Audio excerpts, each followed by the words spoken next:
Here's one more thing folks can talk about at the table at Thanksgiving if the conversation turns to politics, and that is entertainment. Because most people like entertainment. And from a business standpoint, you pointed this out earlier today, Jason. I mean, the trend that we've seen over the past few years continues, and that is more and more people cutting the cord. Yeah, it's not surprising. I mean, I certainly remember not all that long ago saying, hey, I want to keep the cord. I mean, I like having that optionality out there. And I mean, it came at a price. I mean, our Verizon bill every month for that option was going on, $150 for that option. And for me, what really changed my mind was when Hulu came out with this skinny bundle offering. YouTube has one very similar. And we're seeing more and more now that not only are these modern content providers coming out with those options, but we're seeing that the legacy providers are having to do the same thing. Really, it is changing the bundle, so to speak, but we are getting to a point where it feels like now that cost justification doesn't quite exist like it used to, unless you're willing to make sacrifices. And some people are, and that's fine. I mean, some people are very happy just to have that Netflix subscription, and that's all they really want anyway. Mm-hmm. But it used to be that really it was like either Netflix or cable. You had to choose. Now it's not so. I mean, it could be cable or any number of different apps and services that you want to piece together if you like sports, news, entertainment, whatever it may be. So, from the perspective of a consumer, it's really nice. You can get what you want when you want.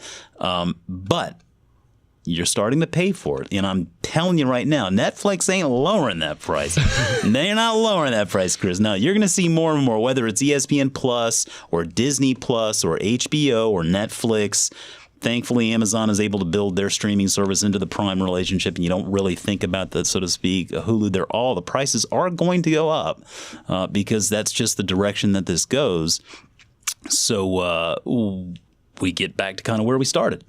And I mean, I'm not sure what to make of all of that, but that's where we are. Yeah, I guess the one cord you're not cutting is your internet cable, because that's the base of all of this. And so you still look at companies like Comcast and Verizon and Time Warner that are providing this internet service. I think that portion of the bill is probably going to go up a little bit more if people continue to cut the cable or the telephone portion of the bundle out. Maybe once Netflix or these other companies bump up against a little bit of a subscriber growth issue, maybe they could partner with Verizon. Instead of selling an internet cable bundle, you sell an internet Netflix bundle or something like that. And I'll be interested to follow the whole Comcast Disney situation here with Hulu, because Disney bought into the Sky Network and with Fox, and now they own 60% of Hulu, I think. Comcast still owns 30%. So a little bit of a competitive market there, owning the same bundle service. And so it'd be interesting to see if Comcast holds on to that or maybe ships it for a few $1 billion to Disney to give them 90% control and see how that plays out. But that's one of the more interesting situations, I think, in this whole cut the cord bundling situation. What are you watching these days in terms of entertainment, whether it's streaming, or I'm assuming it's streaming as opposed to a traditional broadcast television show?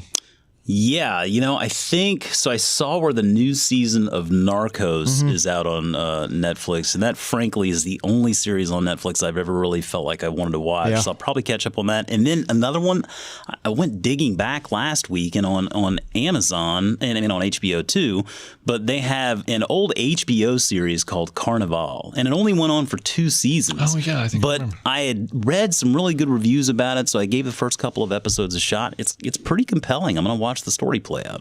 Yeah, Narcos. I just started the news. It's it's a new season, but also kind of a new direction. It's in Mexico now versus South America and Colombia.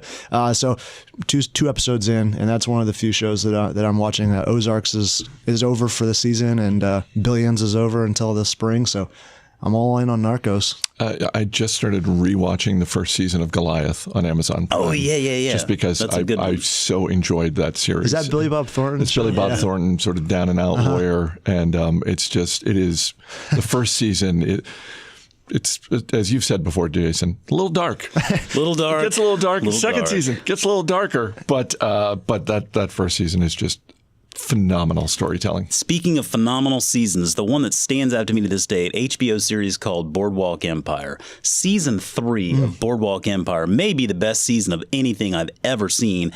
just the story that it told, and it incorporated a character. I think Bobby Cannavale is the actor who played Geppetto. Just a great story, good series. Season 3 of Boardwalk Empire, really on point. Man. One of those shows where you have to watch one. I was just gonna say it. I'm a little bummed that you said, season 3. Yeah. Well, so I got to go through the first 2. You could probably watch season 3 and it would stand on its own. I mean, I would recommend the whole series. Now, with that said, each episode is as exhausting as like The Untouchables. I mean, it's like watching The Untouchables every time you watch an episode. Day, yeah. It's great, but you just got to commit like a year to it.